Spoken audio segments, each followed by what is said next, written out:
Hello candidates, I am going to dictate you a passage from Progressive magazine. So please get ready for the dictation. The dictation will start after 15 seconds.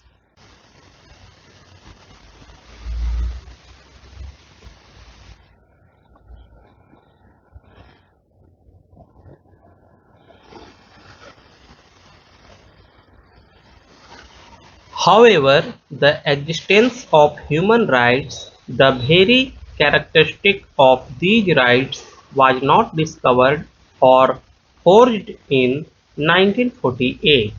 These rights have existed ever since the advent of man and woman.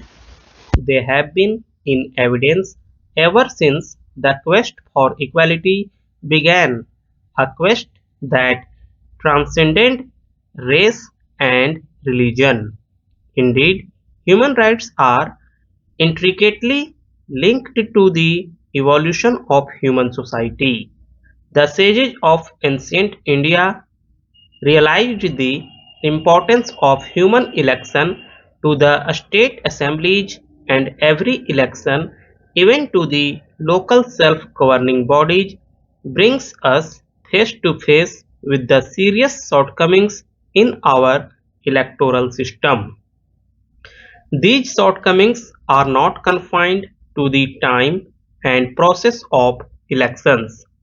They have a direct bearing on governance and on the functioning of the elected bodies.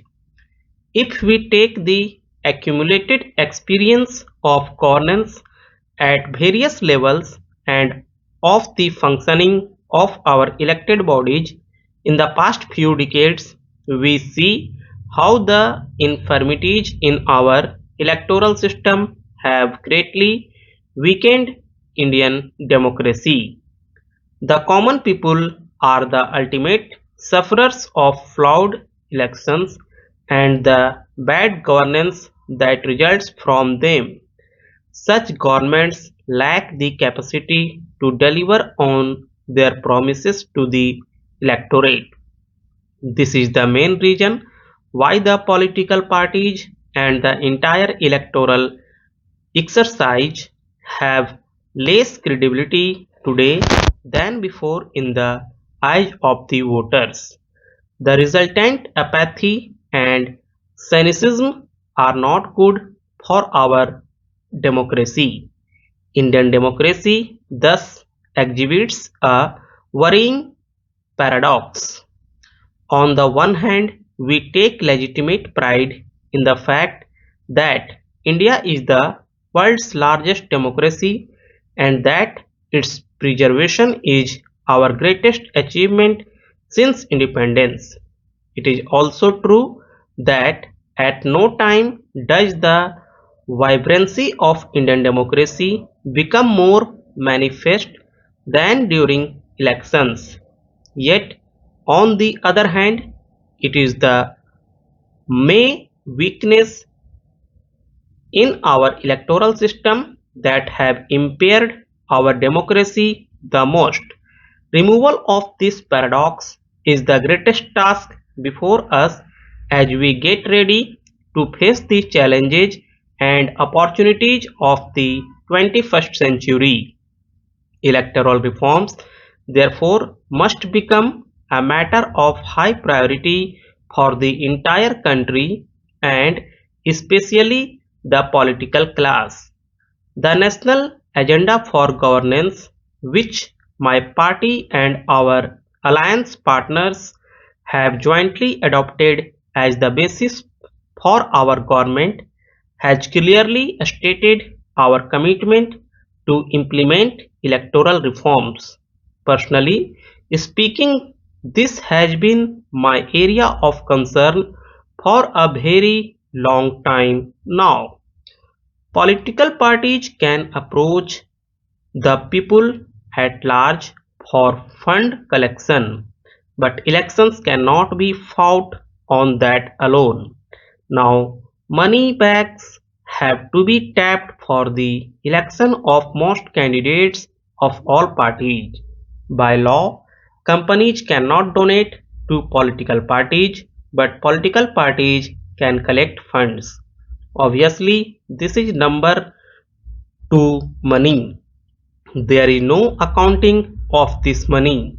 The Joint Select Committee of Parliament had accepted the recommendation that an expert committee be set up for this. This was, however, not done.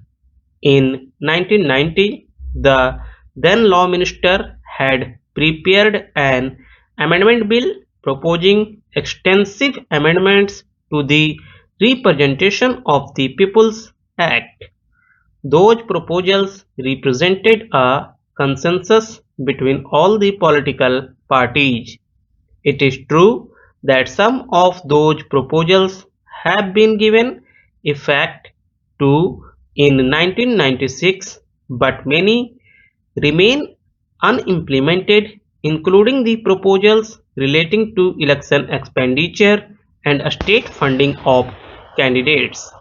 My government has taken the exercise of electoral reforms seriously.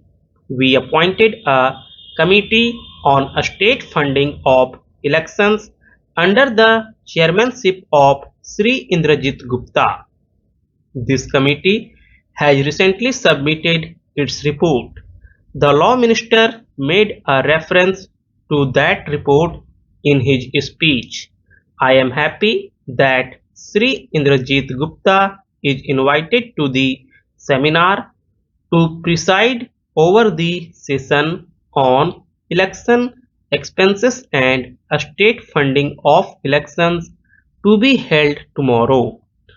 To facilitate free and fair election, the Election Commission has published certain guidelines. There is a demand that the government give a statutory status to some of them. Effective implementation of these rules of conduct depends upon the good sense of the political parties, sense of discipline on the part of the administrative apparatus, and the willing cooperation of the public at large. The proposal of the Law Commission to introduce a list system of selection, which is also known as proportionate representation for an additional 138 seats of the Lok Sabha, is a welcome step. I say so because the system of first past the post is mostly a gamble. It does not always represent the people's will, especially in a multi-party system like ours. Facts prove that in most constituencies, the winning candidate gets elected on the basis of a minority of the vote cast, resulting general nationwide misrepresentation.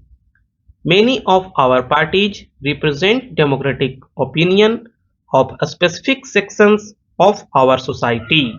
However, their share in the election bodies does not always correspond to their vote share.